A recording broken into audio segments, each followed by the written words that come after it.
નમસ્કાર દર્શક મિત્રો, આપના લોકપ્રિય કાર્યક્રમ ભવિષ્ય દર્શન કાર્યક્રમમાં હું વૈભવી આપ તમામનું સ્વાગત કરું છું.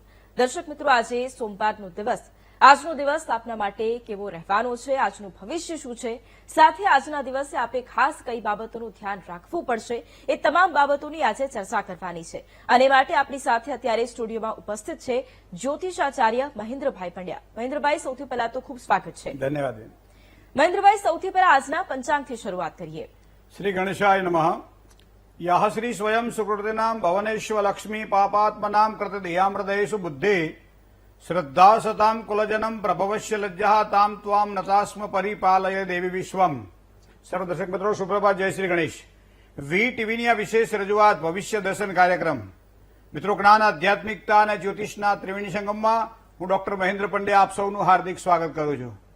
જ્ઞાનની વાત આવે, આધ્યાત્મિકતાની વાત આવે, સાથે સાથે જ્યોતિષની વાત આવે, 12 રાશિની વાત આવે, આપના પ્રશ્નોના સમાધાન, એ ઉપરાંત આજના દિવસને વધારે રૂડો બનાવવા માટે શું કરવું જોઈએ, આ બધી જ વાતોનો સમૂહ અને સંગ્રહ એટલે આપણો આ ભવિષ્ય દર્શન કાર્યક્રમ. બિલકુલ. અને સાથે જ મહેન્દ્રભાઈ, હવે આજના દિન વિશેષમાં શું રહેશે? ગમતું મળે તો અલ્યા ગુજે ન ભરીએ, ગમતાનો કરીએ ગુલાલ.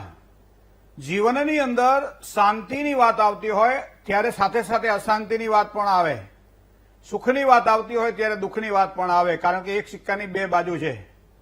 સુખ દુઃખ મનમાં ન આણીએ, ઘટ સાથે રે ઘડિયા ટાળ્યા તે કોઈના નવટળે રઘુનાથના જડિયા.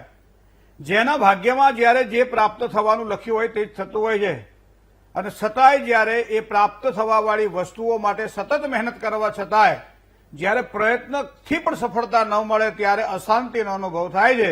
તો આ અશાંતિના કારણો કયા, જન્મકુંડળીના આધારે જાણવા માટે મિત્રો આજે પ્રયત્ન કરવો છે. ખાસ કરી આ દરેક વ્યક્તિ આજકાલ શાંતિનો અનુભવ ઓછો કરે છે, અશાંતિનો અનુભવ વધારે કરે છે, ત્યારે જ્યોતિષના માધ્યમ દ્વારા એક પ્રકાશ, જેને કહી શકાય, પ્રકાશના માધ્યમે જોઈ શકીએ કે માણસના જીવનની અંદર ધારેલા કાર્ય કરવામાં વિલંબ કેમ થાય છે.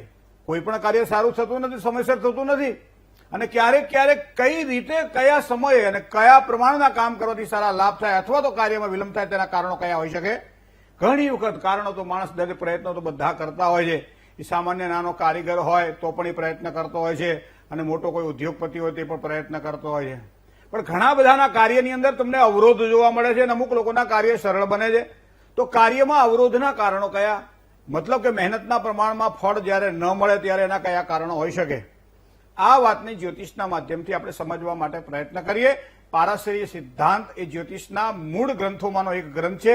પારાશર ઋષિએ જેનું નિર્માણ કરેલું છે, એમાં લઘુ પારાશરી, મધ્ય પારાશરી અને બૃહદ પારાશરી હોરાશાસ્ત્ર. એની અંદર કુંડળીમાં 4 સ્થાનોને મહત્વ આપવામાં આવે છે. 4 સ્થાનોની સાથે સાથે 2 ત્રિકોણને મહત્વ આપવામાં આવે.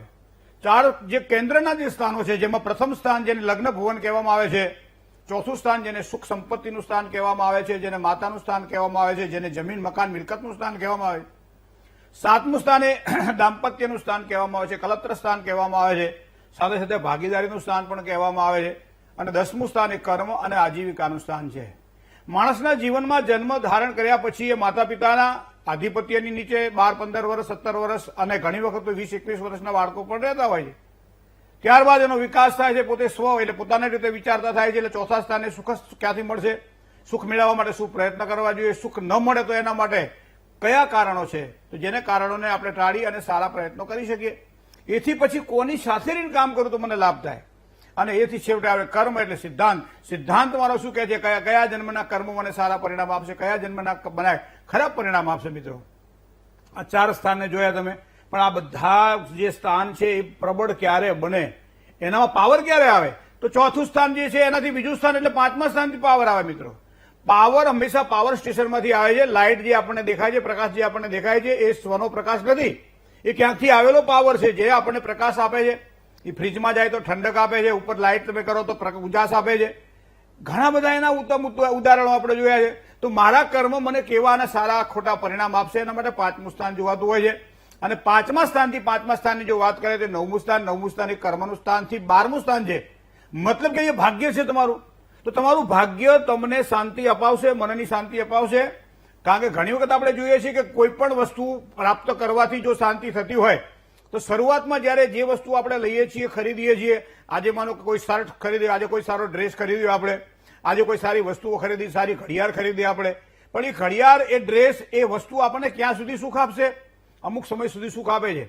ત્યારબાદ નવી વસ્તુઓ પ્રત્યે આપણું આકર્ષણ થવાના કારણે એ જૂની વસ્તુ આપણા માટે જૂની બની જાય છે. કોઈ પણ સારા બંગલો તમે જોઈ લો, નીચે એક રૂમ રસોડામાં રહેતા હોય એવા વ્યક્તિઓને વિશાળ બંગલો મળી જાય, પણ એવા સમયે પણ એ વિશાળ બંગલો એને ક્યાં સુધી સારો લાગશે? જ્યાં સુધી એમાં એનું મન છે ત્યાં સુધી. તો મનઃ એવ મનુષ્યાણામ કારણમ બંધ મોક્ષયો, અશાંતિના મૂળ કારણમાં જોવા જઈએ તો એ મન છે, અને મન જન્મકુંડળીમાં ચંદ્રના આધારે નક્કી થાય છે. પ્રથમ સ્થાન હોય, ચોથું સ્થાન હોય, 5મું, 9મું, 7મું સ્થાન હોય. આ સ્થાનની અંદર બેઠેલો ચંદ્રમાં જો એકલો હશે અને ન દ્રષ્ટો ન યુતિ અને દ્રષ્ટિ વગરનો હશે તો આ યોગને આપણે કેમદ્રુમ યોગ કહીએ છીએ, જે દરિદ્રતાનો યોગ માનવામાં આવે છે. અને દરિદ્રતાવાળા યોગ પાસે ઘણી પૈસા હોવાય દરિદ્રતા નથી, પૈસા ન હોવાય દરિદ્રતા નથી, વસ્તુઓ ન હોય દરિદ્રતા નથી, પણ હોય છતાં એને ભોગવી ન શકે, આ મોટી દરિદ્રતા છે. અને ચંદ્રના કારણે જન્મકુંડળીમાં તમે જોઈ લો તમારી દરિદ્રતા ક્યાં છુપાયેલી છે. તો આ વસ્તુ કેન્દ્રમાં જોઈ. હવે તમે ત્રિકોણની વાત કરો, પૂર્વ જન્મના સંચિત કર્મોના આધારે આ જન્મમાં મળે છે, છતાં ફાંફા તો આપણે મારતા જોઈએ, પ્રયત્ન તો કરતા જોઈએ. પ્રયત્ન પછી સફળતા મળે કે ના મળે એની ચિંતા પણ કરીએ છીએ. જ્યારે સફળતા મળે ત્યારે એનો આનંદ, જ્યારે સફળતા ન મળે ત્યારે નિષ્ફળતા ચહેરા ઉપર દેખાતી હોય છે મિત્રો. તો આ નિષ્ફળતાના કારણો કયા? દીકરા દીકરીને વ્યભિચાર માટેની ઉંમર થઈ ગઈ છે છતાં લગ્ન નથી થતા. લો, છોકરાઓ મોટા થતા જાય પણ ભણતા નથી. લો, શું કરવું તો કરવું શું, ક્યાં જવું, કોને જઈને વાત કેવી?